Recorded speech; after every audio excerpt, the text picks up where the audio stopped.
will give her response.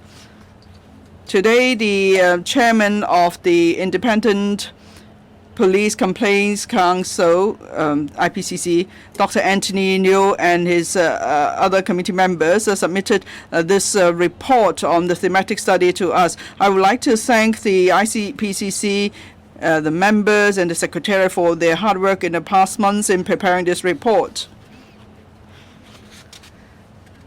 In June last year, because of the fugitive bill, there were a series of public order events as a result. And then at the meeting of the IPCC in July, it was decided to start the thematic study report, citing Section 8(1)(c) of the IPCC ordinance. That is to identify any faults or deficiency in any practice or procedure adopted by the police force that has led to or might lead to reportable complaints, and to make recommendations to the Commissioner of the Police or the Chief Executive. At the time, I welcomed this effort. I undertook that the government would fully cooperate with the IPCC, and asked that the report be submitted to me directly, and also the report should be published. Today, the chairman and members of the IPCC called a press conference in publishing the report. When the report was finalized and ready for printing, it was submitted to me on Tuesday. I studied the report carefully. I believe this is a comprehensive report that is objective and based on fact. It's in the study, a large quantity of video clips and documents were examined, and also on social media platforms and other platforms, information was researched into. And then there's clear chronology and time sequence to show the various events. It is made sure that there's some sufficient facts to back up the account. The report covered the period from the 9th of June to the 2019 to March 2020. That includes the July 1st attack on the electrical complex, the July 21st Yin Long incident, the August 31st Prince Edward Station incident, and so on. The report also covers two issues of public concern. That is the identification of police in POEs, and also the detention arrangement at the Sano Kling Holding Center. I spent a total of 10 hours to read the report in one go, and that's the Chinese version. I must applaud the effort of the Secretariat of the IPCC. I must also commend the IPCC for trying to get down to the facts, and they have spared no effort in verifying various information so that they could come up with this fair and balanced report. Now, whatever views we may have on the social incidents, whatever political stance we may have, I hope the public will give a fair assessment to this report. This report is actually something sad for us. If you turn to any page in the report, or just now at the press conference, Dr. Anthony New referred to a large table. That table records an overview of the incidents from June last year to March this year. You could see there's been increasing conflicts. And it peaked in November, December last year. And we've seen escalation of violence, and there's incitement of hatred against the police on the internet. And Hong Kong is one of the safest cities in the world, but we're seeing repeated destruction and damages caused to Hong Kong. And protesters have no regard to the law. They hurt people of different political views. This is really sad. I believe for most Hong Kong people who read this report, they will ask whether this is the Hong Kong we know. Now, in the conclusions section of the report, it's pointed out that in the past 10 months, the protesters have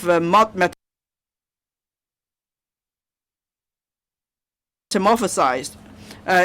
from peaceful demonstrations to extremely violent protests that's caused destruction to public and private property and public peace.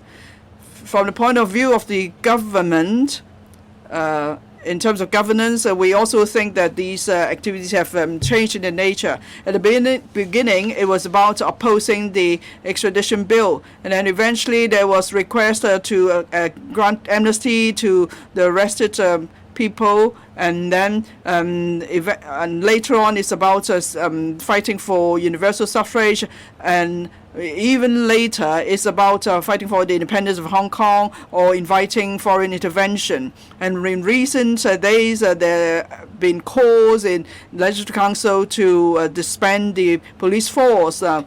These escalating violence must be stopped in a timely and effective manner, otherwise it would undermine one country, two systems and social stability. Hong Kong will be beyond redemption. Now I will briefly respond to the recommendations of the IPCC. On the whole, the government accepts the 52 recommendations of the IPCC. I've asked the Secretary for Security to set up a task force. The Secretary for Security will chair the task force and follow up on each and every recommendation. If necessary, they will consult the IPCC. The task force will report to me on a periodic basis. Now, some of the recommendations could be taken forward first. Firstly, about reviewing how we could give assistance to the press during POEs without causing obstruction to the operations of the police, and also to see whether there is a need to work together with the media and formulate a code of practice. So when reporters are performing their duties, at the same time they can ensure their safety. And as we take forward this recommendation, we could also make reference to the practice overseas. I understand that the Commissioner of Police has already invited the press to meet with him in light of the recent concerns expressed. I hope the press would also respond positively to this recommendation. The second recommendation that can be taken forward now is for the police and other departments working together in coordinating their effort. For example, the police commanders and frontline officers and their communication with organizers of events. Thirdly, there's increasing use of social media, the police needs to have better capability to monitor social media so they could respond quickly to public concerns and false and malicious information. And the police should also review the mechanism on disseminating information so as to stop dead any rumors or undue speculations. Fourth area recommendation is about the Sanok Links Holding Center. In light of that experience, the police should review its holding center arrangement so that we could enforce the law at the same time respect the rights of those arrested. The police already indicated earlier that they would no longer use Sanok Link for a temporary holding center. The fifth recommendation, that is, during POEs, we need to look at the identification of police officers. Now, the IPCC supports the police's additional measures to identify police officers, such as the use of call signs and display of the police number on the helmet and so on. The police will take forward this exercise and explain to the public the arrangement. The publication of the thematic study report does not mean that the social incidents since last June have come to an end. For these POEs and continuing violence, that's led to a large number of complaints against the police and also a large number of prosecutions. So these matters must be followed up properly. As at the 29th of February 2020, the IPCC has received 542 reportable complaints and 1,099 notifiable complaints. I note that in the press conference earlier, the Secretary General of the IPCC has already updated these figures. The Serious Complaints Committee of the IPCC will follow up on all these complaints. And then for interviews with the CAPO and for evidence gathering work, there will be observers from the IPCC at these processes to make sure that they are carried out in a fair and impartial manner. As at the end of March, the IPCC has received 158 reports on reportable complaints, and the IPCC is now reviewing these reports. Again, of course, this figure was just updated earlier on.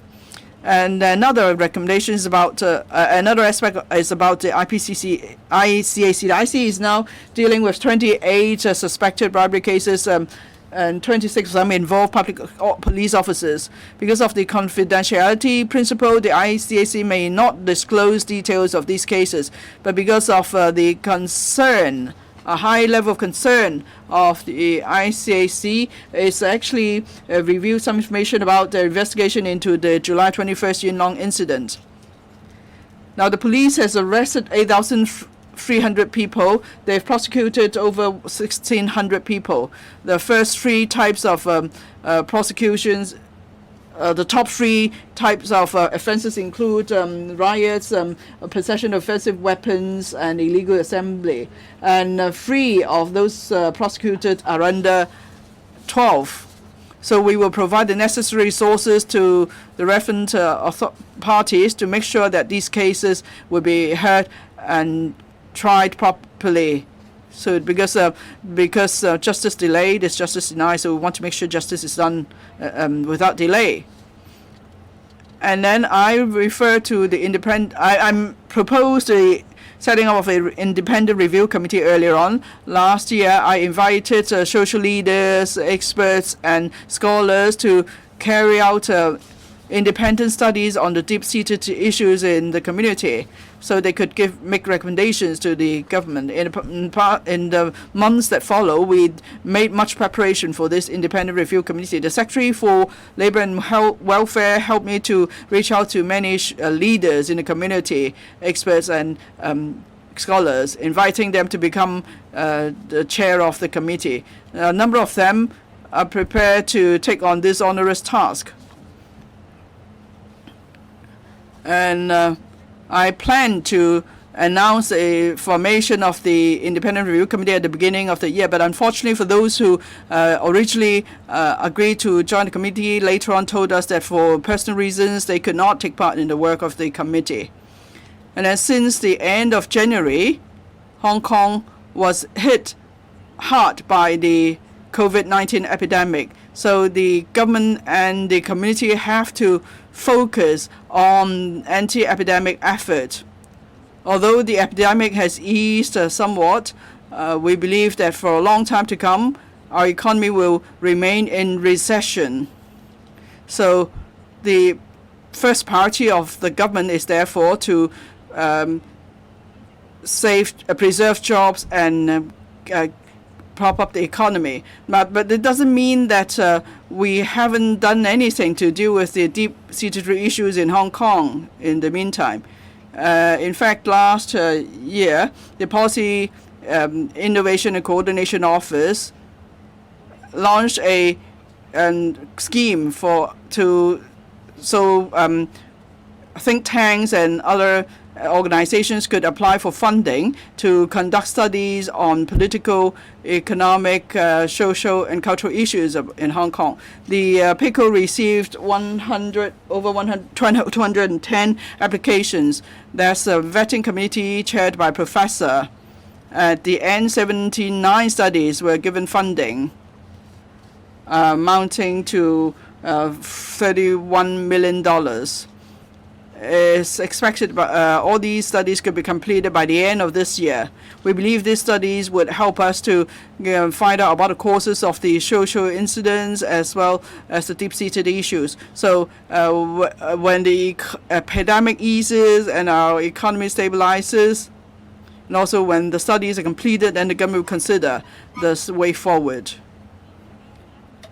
As we read the report, well, you probably would be impressed by the many propaganda materials and very nicely designed posters. There are large numbers of them. As the IPCC pointed out, these propaganda materials have been most effective in mobilizing people to join the protests and disseminating false information or information has not been fact-checked. And also such materials used as weapons to dox police officers and their family members and incite hatred against the police. And also there are posters to teach protesters how to make petrol bombs or how to attack police officers. Now there is a large body of such lies and rumors on the internet, so people incited to hate the police. So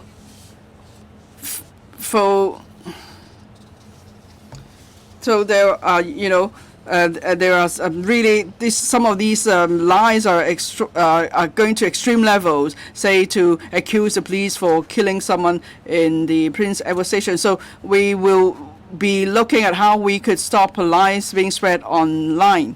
Now, rule of law is a very cornerstone of the success of Hong Kong. And there is an essential element with the rule of law, that is, people must abide by the law. They can exercise their freedoms and rights within the bounds of the law. For people who advocate people to break the law in order to stage civil disobedience, I hope they will consider some of the important points made by recent court rulings. The first point is that everyone has the right to fight for freedom, justice, and democracy, but these rights must not be superior to the rights of other people to have a stable and happy life. And then this is not a defense to destroy others' property or to injure others. This is certainly not mitigating reason. And a second point is that people may have strong convictions, and however noble their convictions are, they cannot resort to all means and impose convictions on others. Otherwise, they'll be hijacking the public. So it doesn't matter how well intended their acts are, these acts should not be tolerated by the community. The third point is people resort to all means, including violence, to impose their views on others. If we don't try to nip them in the bud, and by making deterrent punishment, then it would be difficult to stop such acts in future. The government and the police force will say no, definitely, to violence. We will prevent our law and order situation from deteriorating.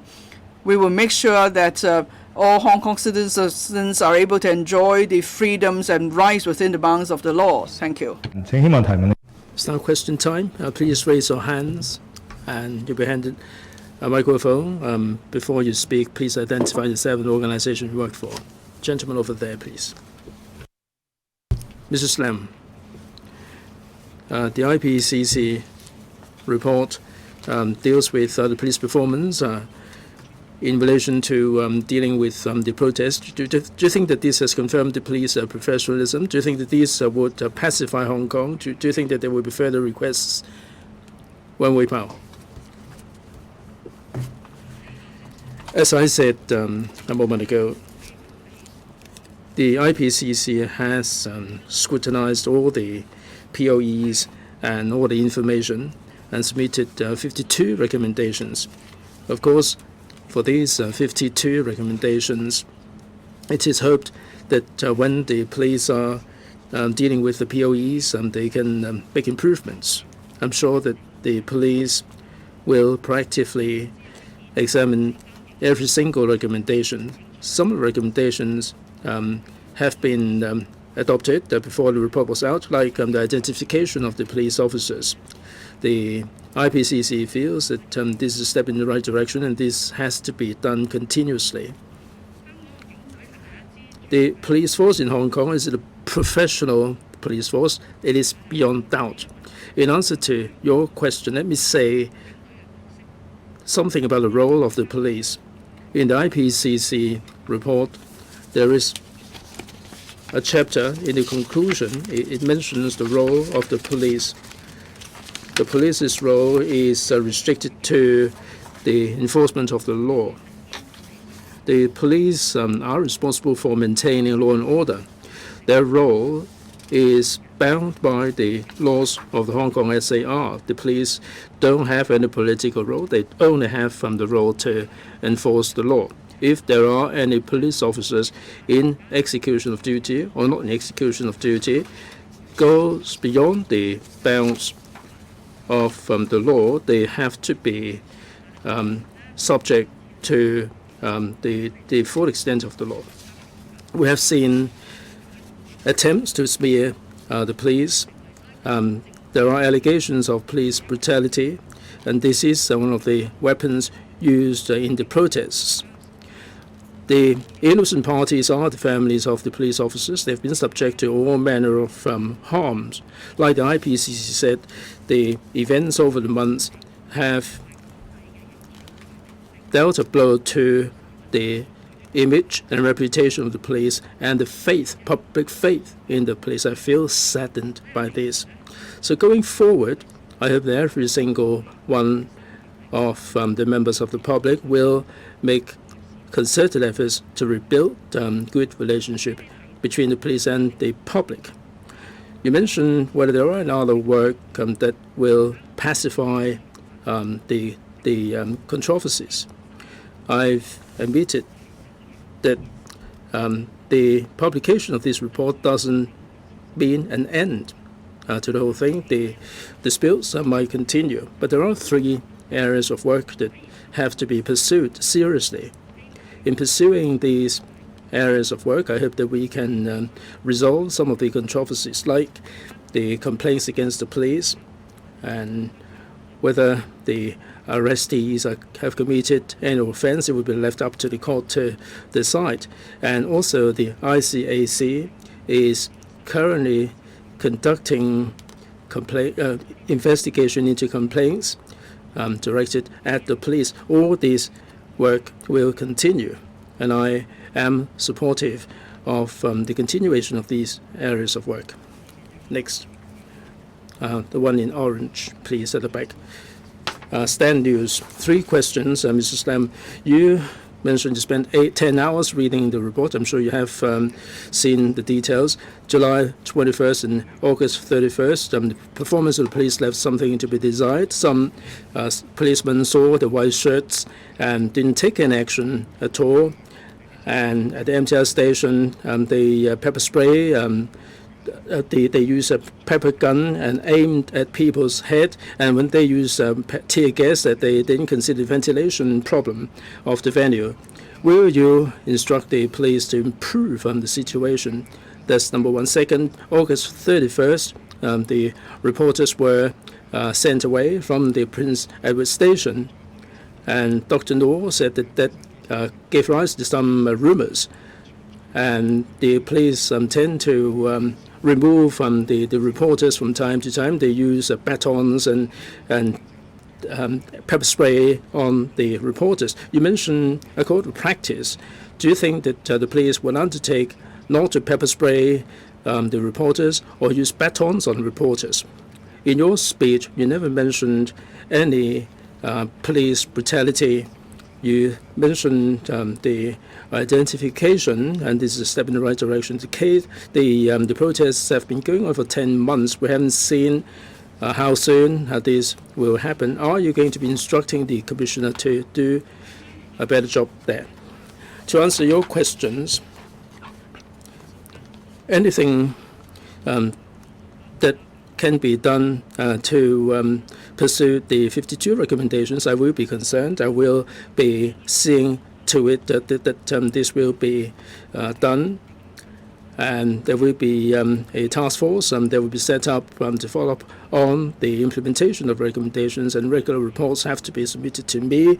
And through the reporting, if I find that things are moving too slowly and they're not pursuing the matter seriously enough, I certainly would issue some instructions.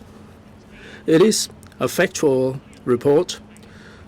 Not everything is cast in a positive light. It's not true that this has been glossed over.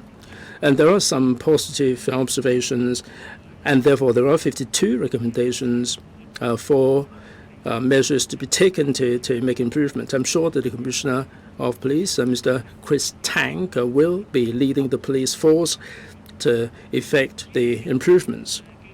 As regards the reporters, when covering POEs that would involve violence, the clashes have remained unabated. We saw that happen a couple of days ago. I've received the Hong Kong JA letters in this regard. The Commissioner is a great deal of importance to this. Mr. Kwok from the police has issued letters to the press organizations for a meeting. I would urge that you will be candid enough and sit down and consider how in these kind of scenarios we can satisfy the desire of the reporters to cover the story and not get in the way of the police enforcement of the law. It would not be easy. I mentioned the police identification. The work has been done, like on the helmet. There is the call sign, and that would apply to two types of police officers. The officers, if the numbers are not identifiable, they would apply this measure. The IPCC subscribed to this idea. As I said, we don't have to wait for any study. We can implement this straight away. Next, please. I cannot commit to anything about the enforcement of the law. There has to be some understanding about the whole thing. If we can come up with a code, so be it. It would be all well and good. If anyone breaches the code, someone can lodge a complaint. The gentleman in dark, Jacob. The Bureau to set up a task force, follow up on the recommendations made by the IPCC. So does that mean that you accept that the police have failed to carry out their duties properly during the handling of the protests, at least in some occasions? And would you say that this is your political solution to the current social unrest? And do you think that this will be enough to help ease social tensions and people's grievances against the police? And secondly, will you continue to try and invite other experts to set up the independent review committee that you promised earlier and to look into the causes of the social unrest? If not, why not? Well, first of all, both Secretary for Security and myself attach a lot of importance to this report and to each and every of the 52 recommendations made by IPCC.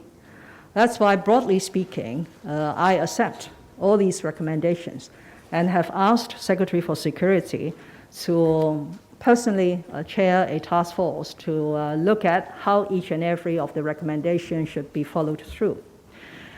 I have explained at length the role of the police force, and they are there to enforce the law. They have no other purposes. They are not involved in the politics. But if anybody breaches the law, it is the duty of the police officers to enforce the law. So throughout these almost 1 year of social unrest, that is the primary duty of the Hong Kong police force. But of course, in the course of carrying out duties, given the very complicated and difficult circumstances, there were of course situations that could be handled better. There were of course deficiencies in communications, in staff deployment, and in other things as pointed out by the IPCC in its thematic report. So that is where we should find room for improvement. As far as social tension, I think it will continue. because one, Hong Kong is a very free society. Secondly, is we are still faced with a lot of confrontations, either in the Legislative Council or in the district councils. So I am not naive to think that the publication of the report or my response to the report, even accepting all the recommendations for implementation, will put an end to this social unrest. But at least we will make every attempt to follow through the recommendations and also the several areas of work that I have outlined. Now, coming back to the establishment of the Independent Review Committee, I try not to be very explicit in my introductory remarks, but the reason, as I understand it, the reason why rather distinguished members of the community who had originally agreed to take up the task of either being the chairman or the member of this independent review committee subsequently pulled out on personal reasons, I guess, was the fear of intimidation, was the fear of doxing on the internet, and the fear of their relatives, their friends, or their businesses being affected. So this is one of the very sad things that we have seen in this almost 1 year of social unrest, that people tend to use force against people who have a different political stance or a different opinion, or simply because those people are supporting the role of the Hong Kong SAR government or the police force. Thank you. 下一條。 Next, please. On the right, the journalist in grey, please. I'm from Commercial Radio, Mr. Slam. A number of questions. Firstly, the IPCC report stresses that it doesn't have any investigative power. The content of the report comes from the police. So the IPCC wouldn't even condemn the failure of the government to set up the Commission of Inquiry to look into the truth about Hong Kong. You say justice delay is justice denied, so why are you dragging your feet on that? How come you won't set up a Commission of Inquiry? Because many people have indicated they're willing to serve on that in commission. So why won't you do it? And second question, you talk about confrontations and destruction of property. So now the IPCC is supposed to monitor the police. How come there's no mention of that? For July 21st, the IPCC said the police did not arrest those white-clad people for good reason. So what is your view on that? And what about confrontations on Sunday? Now at that time, on that occasion, it was a group of police officers surrounding reporters. They make them kneel down and then pepper spray them. So how come you won't respond to that? Or there shouldn't be, how come there's no monitoring on the police work? Now perhaps I take the last question first. I never used the term monitoring or supervising. Now, the code of the work code is recommended by the IPCC. The IPCC recommends that the police and the media work together to formulate a work code so that when the police or the press are carrying out their work, then they can ensure their safety. I have said already there should be press freedom in Hong Kong, so our objective is to provide assistance to reporters. That's what I said just now. And at the same time, by providing assistance, there must be no obstruction to the work of the police because the police are carrying out operations on the site. Your second question, if you had a chance to read the 1,000-page report, there were 6 incidents mentioned in particular, and in particular on the July 21st incident, there were over 200 pages on the July 21st incident. And that's a minute-by-minute account of the facts, and it's not entirely based on information from the Hong Kong Police First. You could read that because the Professor Mr. Anthony Niu is a senior counsel. He is really strict about the source of information. He has to make sure that the source is entirely he told me that, say, if a photo belongs to a particular media organization, they would actually pay to buy the photo so they could use such information properly. So it's not the case that the IPCC relied only on information from the police to come up with this very authoritative report. Now, on the independent or the commission of inquiry, well, I've talked about it many, many times. The position of the government remains the same all along. Our position is simply that we do not agree there is need to set up a separate independent commission of inquiry to investigate the police, especially because the police have been carrying out law enforcement duties during these various public order events. So that's why we're not doing it. And in any case, after a year, the nature of the incidents has changed, or maybe over time, or rather we are beginning to see the true nature of these incidents. That is that people are trying to use violence to force the government's hands and in meeting their demands. So if we set up the inquiry, we will then be, allowing the threat to succeed. So we won't do it. But of course, we very much want to set up an independent review committee. I really want that. I've spent 6 months, I and Secretary for Labour and Welfare, we've been trying to approach different persons. And these people are prominent figures in the community. They command credibility. They were willing to help. But soon after, they would come back and say, sorry, CE, I wouldn't do it. And my fellow members are against it. Because what they've seen is that for anyone with certain links with the government or are seen to support the work of the government, they don't end well. That's how they put it. That is, they could be doxxed online. These people, their children, their relatives could all be doxxed. Or if, say, they have their own business, then their business might be renovated, so to speak. Or they could suffer, attacks when they walk out onto the street. So how would anybody dare to step forward?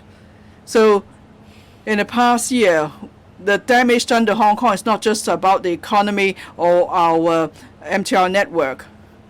It's about damage done to a civilized society. And it seems that it would take some time before the damage could be repaired. I think the Chief Executive answer your question. A last question, please. Yes, please. Gentleman over there in checker shirt. And many are waiting. Please go ahead. HKEJ, CE, can you be more specific? Are you intending to set up commission of inquiry? You mentioned that you invited some social leaders and they turned you down. Do you still intend to set up a commission of inquiry? Now, these social leaders, when did they inform you that they were not going to take part in the review committee? Why did you mention this only today? Second, you mentioned that during the viral pandemic, the most important thing is to support the economy and preserve jobs. Does it mean that this IPCC report will enable us to put aside these social confrontation? And are you trying to divert attention from the core issue? First, regarding the setting up of a COI to independent review committee to look at the issue, I am positive. I study sociology, and there is a lot of work to do with young people. We've been through so much. Of course, I would understand the deep-seated problems in Hong Kong, but if there is a panel of scholars and experts who can study the matter, it would certainly be standing Hong Kong in good stead. I think we have to get the priority right. We have to deal with the pandemic, the economy, employment, and so on. But we're not going to waste any time. From now to the end of the year, there are 70 studies that will be focusing on the deep-seated problems. When the committee invited the applications, there are many topics that have been set on these deep-seated problems. There will be 6 months by the end of this year. All these studies would have been completed, and the findings will enable us to outline the deep-seated problems and how we're going to approach dealing with these matters. Second, the pandemic. The pandemic is in a state of flux, so we are very concerned about it. So there are so many problems and issues on our plate. I'm not saying that because of the pandemic we will be brushing everything else aside. Now, for these social issues, I mentioned that there are 3 areas that we have to follow up seriously. The first one is the complaints against the police. The IPCC has completed this thematic study, and then they will be moving on to the 500-600 reportable complaints from the police. I'm sure that they will be dealing with this very seriously.